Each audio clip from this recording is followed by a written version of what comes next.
हरे कृष्णा, राधे राधे, नमस्कार प्रिय भक्तगणों, स्वागत है आप सभी का आपके अपने चैनल ज्ञान अर्थ में। आप सभी का दिन शुभ और मंगलमय हो। भगवान श्री हरि की कृपा आपके और आपके समस्त परिवार पर सर्वदा बनी रहे। श्रोताओं, पिछले अध्याय में आप रसपान किया वैशाख महात्म्य का 14वां अध्याय। आज आप रसपान करेंगे वैशाख महात्म्य का 15वां अध्याय। श्रुतदेव जी बोले, हे राजन, मधुसूदन भगवान के प्यारे वैशाख महात्म्य का फल और भी सुनो। यह पाप नाशक है। प्राचीन काल में पांचाल देश में पुण्यशील और बुद्धिमान भूरियश का पुत्र पुरुयश था। पिता के मरने पर वह राजा हुआ। यह बहुत शूरवीर और उदार था। धनुर्विद्या में बड़ा प्रतापी था। धर्म पूर्वक पृथ्वी का शासन करता था, परंतु पूर्व जन्म में इसने जलदान नहीं किया था। इस पाप के मारे कुछ काल में इसको सब संपत्ति नष्ट हो गई। महारोग से पीड़ित होकर घोड़े हाथी सब मर गए। फिर राज्य में ऐसा दुर्भिक्ष पड़ा कि सब मनुष्य नष्ट होते हुए तथा राज्य एक और कोष हाथी से भक्षण किए हुए कैद के समान हो गए। जिससे राजा को बलहीन जान उसे जीतने का निश्चय कर उसके वैरी सैकड़ों राजा आए और उस पांचाल के राजा को युद्ध में जीत लिया। राजा परास्त होकर पहाड़ की कंदरा में घुस गया। शिकनी रानी और धाज्यादिगण साथ थे। वहां का मार्ग और कोई नहीं जानता था। राजा ने बड़े कष्ट से व्याकुल हो 53 वर्ष वहीं व्यतीत किए। तब राजा के मन में चिंता उत्पन्न हुई कि मेरी ऐसी दशा किस कर्म से हुई है। मैं कर्म और जन्म से तो शुद्ध हूँ। सदैव माता पिता का हित साधन करता रहा हूँ। मैं सदा गुरु के प्रति भक्ति, ब्राह्मणों की सेवा तथा धर्म में तत्पर रहा हूँ। संपूर्ण प्राणियों पर दयावान, देव भक्त और जितेंद्रिय हूँ। मेरा भाई पुत्र सुहृद हितकारी कोई नहीं है। मैंने उत्तम कुल में जन्म लिया। मेरे दया पुरुष भी न जाने कहाँ गए। यह घोर दुखदायक दरिद्र किस कर्म द्वारा उपस्थित हुआ है? किस कर्म से मेरी पराजय हुई और किस कर्म से मैं वनवास दुख भोग रहा हूँ? ऐसी चिंता करता हुआ खिन्न बुद्धि राजा अपने गुरु का स्मरण करने लगा। तब याज और उपयाजक नाम के 2 मुनीश्वर सर्वज्ञाता राजा के स्मरण करने पर आ पहुँचे। राजा इन्हें देख सहसा उठ खड़ा हुआ और भक्ति पूर्वक सिर झुकाए वन में वास से पीड़ित राज चिन्ह से हीन वन के मार्ग को ना जाकर थोड़ी देर तक चुपचाप खड़ा रहा। फिर उनके चरणों में गिर पड़ा। तब दोनों में मुनियों ने अपने हाथों से राजा को उठाया और आंसू पोंछे। तब वन से बाद में उनका विधिवत पूजन किया। इस प्रकार से जब दोनों ऋषि सुखपूर्वक बैठ गए तब सिर नवाए राजा ने प्रश्न किया, हे मुनिवरों, मेरे दुख का कारण कहिए। मैं कर्म और जन्म से तो शुद्ध हूँ। पृथ्वीश्वर और देवता सबका हित करता रहा हूँ। पाप से डरता रहा हूँ। प्राणियों पर दयावान और गुरु के प्रति भक्ति रखने वाले मुझको दरिद्र का क्या कारण है? मेरा कोष क्यों नष्ट हो गया? शत्रुओं ने मुझे कैसे जीत लिया? मैं वन में वास करता हूँ। मैं अकेला क्यों रह गया हूँ? मेरे पुत्र पौत्र भाई बंधु सुहृद कोई नहीं रहा है। मैंने निष्पाप हो राज्य का पालन किया, फिर भी अकाल कैसे पड़ा है?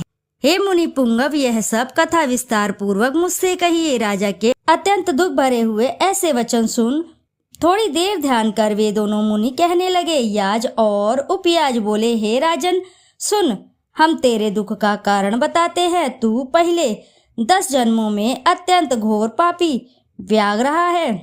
तब तू बहुत निष्ठुर संपूर्ण जीव मात्र की हिंसा में तत्पर रहता था। धर्म, इंद्रिय दमन और शांति तुझ में लेश मात्र भी ना थी।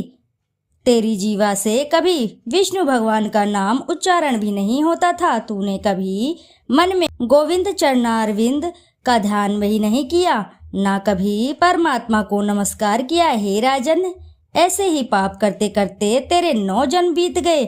फिर 10वें जन्म में तू सह आदि पर व्याघ का जन्म धारण कर और भी निष्ठुर हुआ। सब प्राणियों के वध करने में यमराज के समान था।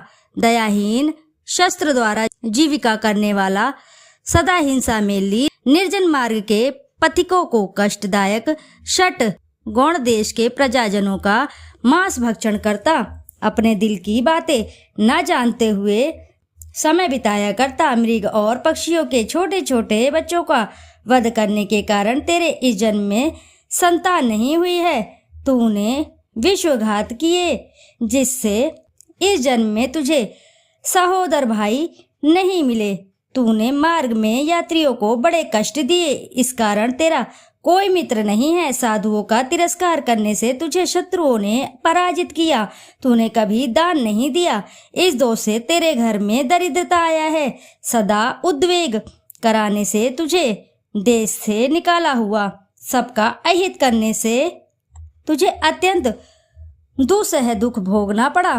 पूर्व जन्मों में सदा क्रूर कर्म करने से अब तुझे भोजन भी नहीं मिलता है। इन सभी कर्मों द्वारा इस जन्म में तेरा राज्य छीन गया है। अब हम तेरे सतकुल में जन्म लेने का कारण बताते हैं। जब 10वें जन्म में तू गौड़ देश में था, तब तू अपने गौर दुष्कर्म में प्रवृत्त था और कंटकमय वन में बड़ी निर्दयता से सब पथिकों को बड़ा कष्ट दिया करता था। उसी समय धूप से व्याकुल बड़े धनवान 2 वैश्य और वेदांग के ज्ञाता कर्षण नामक मुनि वहां आए। सिर पर जटा, देह पर छाल के वस्त्र, हाथ में कमंडलू लिए हुए इन्हें आते तू हाथ में धनुष ले मार रोक कर खड़ा हो गया। बाण मारकर तूने दोनों वैश्यों के शरीर छिन्न भिन्न कर दिए और एक वैश्य को मारकर सब धन छीन लिया। जब तू दूसरे को मारने के लिए तैयार हुआ तो वह डर के मारे भाग गया और अपने प्राणों की रक्षा के निमित्त सब धन को कहीं लता के पत्तों में फेंक गया। तब कर्षण मुनि भी व्याध के हाथों से मृत्यु की शंका कर धूप में भागे तो तृषा और धूप से व्याकुल हो मूर्छित हो गिर पड़े। पसीना टपकने लगा, केवल संज्ञा मात्र शेष रह गई। वैश्य प्राणों की रक्षा के निमित्त ऋषि को वहीं छोड़ भाग गया। तब तूने मार्ग में मूर्छित पड़े ब्राह्मण से पूछा कि धन कहाँ फेंके हैं और वह वैश्य कितनी दूर गया है, और थके हुए ब्राह्मण को उठाने का उद्योग करने लगा। उसे चेत कराने के लिए तूने कानों में फूंक मारी तथा कृमि और कीचड़ मिले हुए गड्ढे के जल से उसके नेत्र धोए और पंखे से उसको पात्रन करने लगा। इस प्रकार मुनि को चेत करा स्वस्थ चित्त हो जाने पर तू कहने लगा, हे मुने, तू शंका मत करो। इस वन में जब तक मैं शस्त्र धारण किए हूँ तुम्हें किसी बात का डर नहीं। निर्धन मनुष्य संसार में सदा सुखी रहते हैं, फिर तुम क्यों डरते हो? तुम्हारे टूटे पात्र और फटे वस्त्रों से मुझे क्या लाभ होगा? हे मुने, तुम यह बताओ कि वह वैश्य कहाँ हुए भाग गया और भागते समय अपने धन को किस जगह फेंक गया? जो तुम ठीक ना बता पाओगे तो मैं तुम्हें मार डालूंगा। कर्षण बोले, वह वैसे धन को इन वृक्षों में फेंक गया है और स्वयं इधर भाग गया। अपने प्राणों की रक्षा के निमित्त ऋषि ने डर के मारे कहा। व्याध ने कहा, हे विप्र, तुम निडर हो, सुखपूर्वक चले जाओ। यहाँ से थोड़ी दूर पर तालाब में निर्मल जल है, वहां जल पीकर परिश्रम दूर कर अपने गांव को चले जाओ। अभी राजा के कर्मचारी वर्णिक का रुदन सुनकर मेरे पांवों का खोज लगाते आवेंगे। हे ब्राह्मण, इस कारण मैं तुम्हारे साथ चलने में असमर्थ हूँ। इस पंखा से हवा करने पर कुछ गर्मी कम हो जाएगी। तू उस ब्राह्मण को पत्ते देकर गहन वन में चला गया। उसी पुण्य के प्रभाव से वैशाख की प्रचंड धूप में यद्यपि तूने अपनी कार्य सिद्धि के लिए मुनि की रक्षा की थी, उसी के प्रभाव से तेरा जन्म महापुण्यवान विशाल राजवंश में हुआ। अब यदि तेरी इच्छा सुख, राज्य, धन, लक्ष्मी, स्वर्ग, सायुज्य, मुक्ति आदि प्राप्त करने की है तो तू वैशाखोक्त धर्म को कर, संपूर्ण सुख प्राप्त हो जाएंगे। इस मास का नाम माधव मास है और तृतीया का नाम अक्षय तृतीया है। इसके दिन तत्काल व्ययी गौ ब्राह्मण को दे, इससे तेरे कोष आदि की पूर्ति हो जाएगी। शमी का दान कर, इससे सुख प्राप्त होगा। छत्री दान कर, इससे साम्राज्य की प्राप्ति होगी। विधि पूर्वक स्नान करके माधव भगवान की पूजा कर और दिव्य प्रतिमा का दान कर, इससे तेरी विजय होगी। और हे राजन, यदि तुझे अपने समान पुत्रों की इच्छा है तो तू संपूर्ण प्राणियों के हित का साधन के निमित्त उपाय लगा। और हे राजन, वैशाखोक्त इन संपूर्ण धर्मों को कर, इससे सब लोग में तेरे वश में हो जाएंगे। जो तू निष्काम होकर इन संपूर्ण धर्मों को करेगा, इस वैशाख के महीने में मधुसूदन भगवान की प्रसन्नता के लिए करेगा तो विष्णु भगवान साक्षात दर्शन देंगे। जो मनुष्य इन कल्याणकारी धर्मों को करता है उसे अक्षय लोक की प्राप्ति होती है।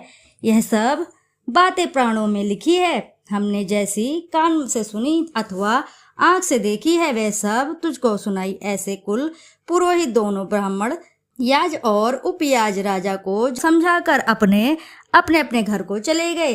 तब महापराक्रमी राजा अपने पुरोहित की आज्ञा के अनुसार श्रद्धा पूर्वक इस वैशाख के सब धर्मों को करने लगा और उपदेश के अनुकूल ही मधुसूदन भगवान का पूजन करने लगा, जिसके प्रभाव से अपने संपूर्ण कुटुंब सहित बची हुई सेना को संग ले पांचाल नगरी में प्रवेश किया।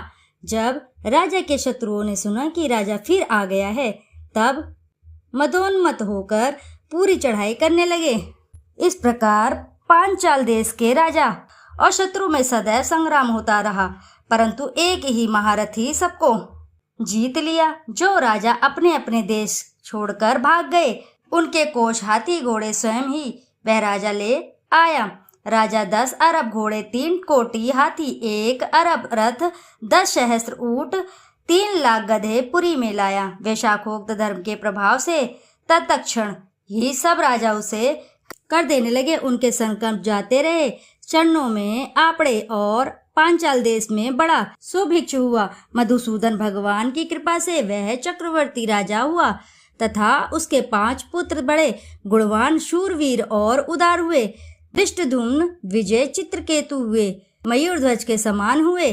धर्म से प्रतिपालित संपूर्ण प्रजा राजा अनुराग करने लगी और वैशाख के प्रताप से तत्क्षण सब विश्वास करने लगे। फिर पांचाल देश का राजा निष्कामचित हो मधुसूदन भगवान की पूजा के लिए सभी धर्म करने लगा, जिनसे प्रसन्न हो मधुसूदन भगवान ने अक्षय तृतीया के दिन साक्षात दर्शन दिया। अच्युत भगवान को देखकर राजा बड़ा विस्मित हुआ।